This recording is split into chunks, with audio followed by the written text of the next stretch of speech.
This is the Lone Crater YouTube. We hope this video helps. In this video, I will explain how to play Pokémon Medallion Battle.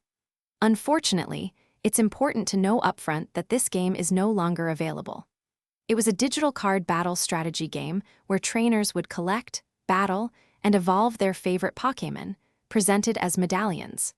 However, the game was officially discontinued in February of 2024, meaning it is no longer possible to access or play it today. This video will describe how the game used to be played.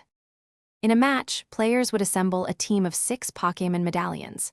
Each turn, a player would select a Pokémon from their bench and place it face down.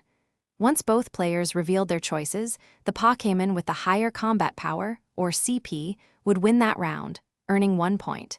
If there was a tie, the player who went first would win. The ultimate goal was to be the first trainer to accumulate 3 points to secure victory in the match. Strategic team building was crucial for success. Each Pokémon medallion had a special power or ability that would activate once per match after being revealed. Players could also evolve their Pokémon by spending candy, which would increase their combat power and sometimes grant new, stronger abilities. There were also specific team restrictions, such as only being allowed to include up to 2 legendary Pokémon or 2 Pokémon from the Great Ball or Ultra Ball tiers.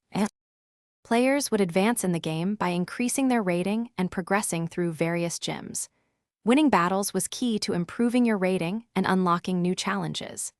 After each battle, trainers would receive valuable rewards such as Poké coins and stars.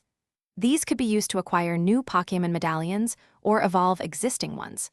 Completing daily quests also offered a consistent way to earn additional rewards and expand your collection.